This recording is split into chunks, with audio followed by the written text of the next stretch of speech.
Hello everybody and welcome to another Tuesday evening Principles of Good Health Live. And I've taken my inspiration from some of the awareness weeks I often do when I'm looking at my talks, and this one this week particularly jumped out at me because I thought it followed on so well from the talk I did last week, which was all about the importance of movement as opposed to just exercise and moving throughout the day. Now this week there's an initiative, an awareness day or week, which is the National Growing for Wellbeing Week. And the growing here is not about growing in size and growing in height, it's about growing plants for our mental health and our physical well-being.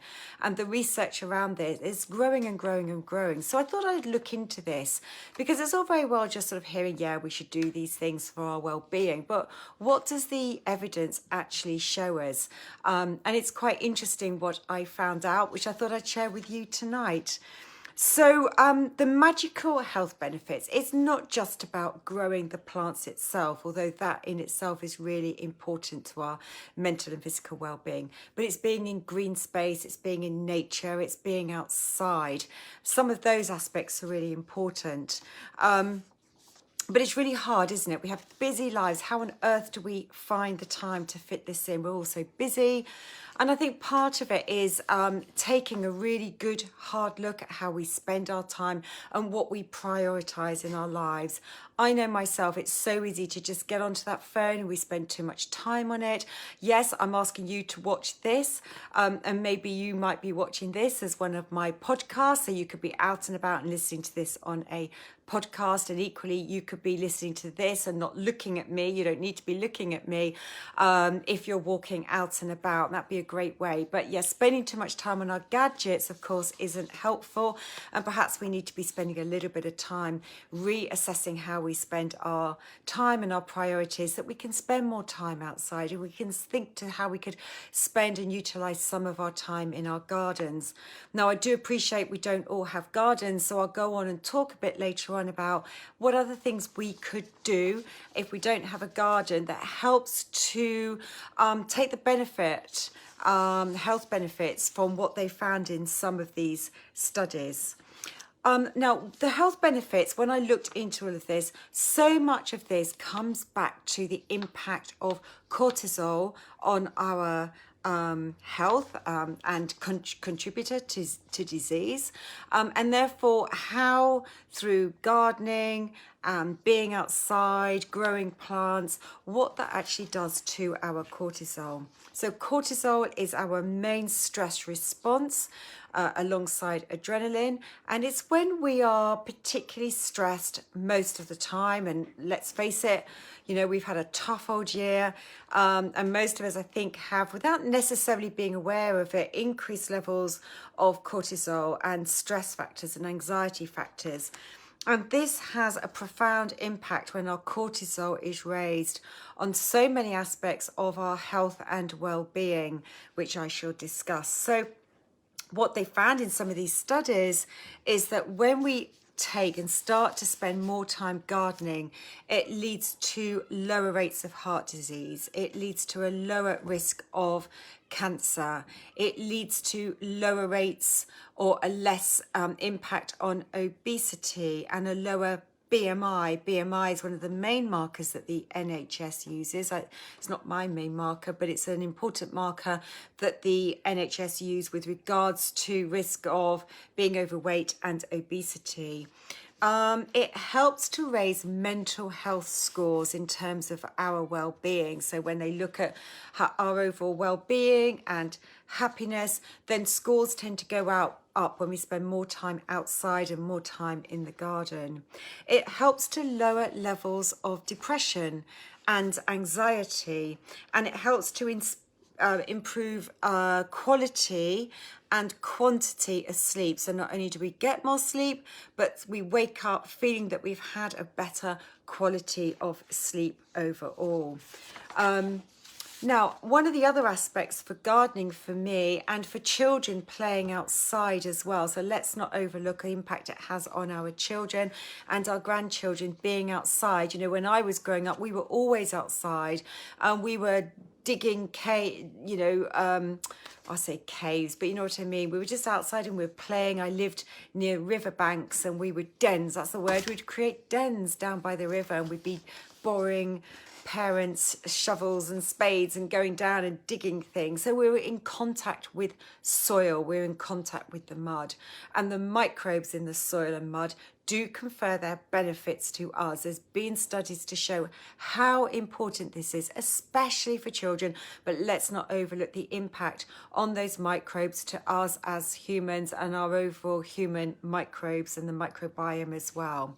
And when we're growing plants, and potentially if we're growing, trying to grow fruit and vegetables, or maybe just even having a herb box somewhere, it can encourage us to consume more vegetables and fruit. And therefore we're going to get the health benefits of the nutrients and the phytonutrients and of course the fiber by growing them, because if we've grown them we're going to be encouraged to eat more, and when we grow them we often get a glut being produced at one time, so we might eat more, we might freeze them, and then we've got more access to vegetables. And when we start to do it ourselves, and again with our children and encouraging them to be involved, it can really help with to encourage children to be eating more vegetables and fruit as well.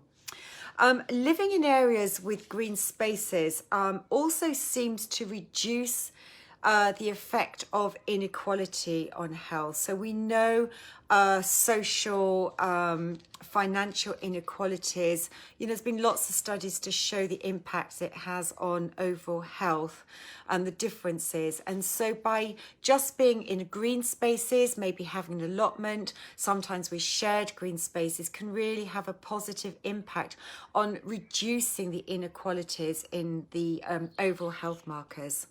A study in the Netherlands showed that a 10% increase in exposure to green space translated into health profiles of being 5 years younger. So those health profiles won't just be what we look like, but it's the metabolic markers internally. Perhaps it's to do with lower blood pressure, lower cholesterol, lower incidence of diabetes. So all these factors that make up how we age and our overall health profiles of increasing that, then it showed that by being in green space lessened our impact on aging. So really, really important. Now, how does cortisol, how is it reduced through gardening? Well, for me, it's all to do with the therapeutic aspect of being outside. I've taken up gardening in the past year. My mum is absolutely thrilled.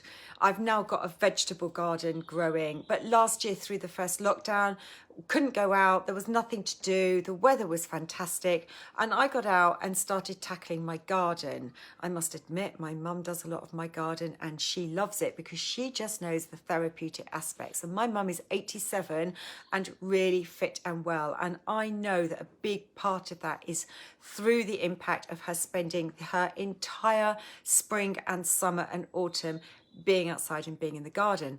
So what happens when we go outside and we spend time in the garden? Well, it's really therapeutic. Now, I know that weeding may not seem particularly beneficial. My first thing is to reach for a pair of secateurs, and I just love chopping things back. But I have got more into embracing the gardening and the weeding than I used to. And now, of course, I'm beginning to grow some vegetables. Well, I hope they grow this year. But just being outside, you hear the birds, you switch off from the noise. You switch off from the noise around you, and you switch off from the noise going on in your head. So it's a bit like meditating when we get outside. We not only switch off from the noise, but it helps us process our thoughts. It helps us to sort of process some of the negative thoughts, some of the stressful thoughts, some of the anxiety that might be going around in our head. It can help to sort of bring things back into balance. It helps us to make better sense of what's going on in our lives. It helps to lower the stressful impact. So when cortisol is raised, this is to do with our stress response, the fight or flight. And when we start to spend time outside, and certainly through walking, but by being in the garden, tending to plants, doing a bit of weeding, being around nature, some of the birds hopping around us, what we find is that it immediately switches it's like a dial, and it starts to switch that dial from this fight or flight stress response, and it slowly switches over, or quite quickly switches over, into the parasympathetic nervous system state. This is our rest and digest. When we're in the rest and digest, we're not in the stress state. We want to switch that dial as much as we can. And the impact of this is lowering lowering cortisol, and therefore potentially lowering cholesterol as well. So it's by being outside. You don't need to be out there for very long, but I know we can lose track of time when we get outside, and just really appreciate the impact it has. You might do a bit of weeding and you don't think you're getting very far until you stand up and realize what you've done. You start to grow a few plants, start with something easy. It might be a few herbs, and you start to water them and nurture them. And it's really therapeutic when we start to see the impact of what's beginning to grow, and really get to appreciate that. It's not always nice weather. I certainly don't like being out in the cold and the wet, and now the weather is wonderful. I want to get outside more, spend a bit of time trying to find some time outside every single day, even if it's only 15 minutes, just to water the plants, but trying to spend more time. Forget the TV at this time of year. We just don't need it. It's light till 10 o'clock at night. So trying to spend a little bit of time in your bit of green space, however big or small that may be, is going to have a really positive impact on lowering cortisol levels. Cortisol, I've written down here, you're being at one with nature. Hopefully you're getting some access to sunshine and some vitamin D. It's very grounding. I don't know how much you know about grounding. Walking outside with bare feet is very, very grounding. But obviously if you're traipsing around in your beds and the soil, you won't necessarily want to do that. But it's very grounding being outside, surrounded by the plants, hearing the birds. And as I said, time to switch off from that noise. Get away from the gadgets, get away from that news, the news. I can't bear it. Get away from the news, the TV, the radio, the papers, and just that overall stress of our modern lives by being outside. Now, if you've got no access to garden, don't think there isn't anything you can do. If you've got a windowsill, you could have window boxes. You can grow herbs in really small spaces. If you've got a balcony, that's helpful. Tiny little patio, just get a few pots. It's amazing what you can grow in pots. I think they've shown you can grow, like sweet potatoes, you can grow tomatoes. Certainly think about growing some herbs in a tiny space, because it's really going to have a positive impact on your health and well-being. So just think about, finding that time, just small snippets of time each day. And it's about reprioritizing how we spend our time and just getting there away from our gadgets as much as we can, getting outside, going for a walk, finding some green space. Or really this week, this talk was about, the benefits of growing anything. We're not growing weeds ideally, but certainly growing vegetables, fruit and herbs is just fantastic for your overall health and well-being. So I hope you take a positive message from this and think about what you can do in your own green space, however big or small that may be, in order to really nurture your health and well-being, help to lower your cortisol levels, and just help your overall stress response on that day-to-day basis. So thank you for your time this week. You can always catch up on these on my YouTube channel, Peyton Principles Natural Health. If you're not on my email list, I do send out a blog post linked to this every week, together with often recipes and other advice and health tips. So if you want to get on my newsletter, do DM me or drop a note here. I can always add you once I get your email address. And have a great week. Enjoy this fabulous weather wherever you may be.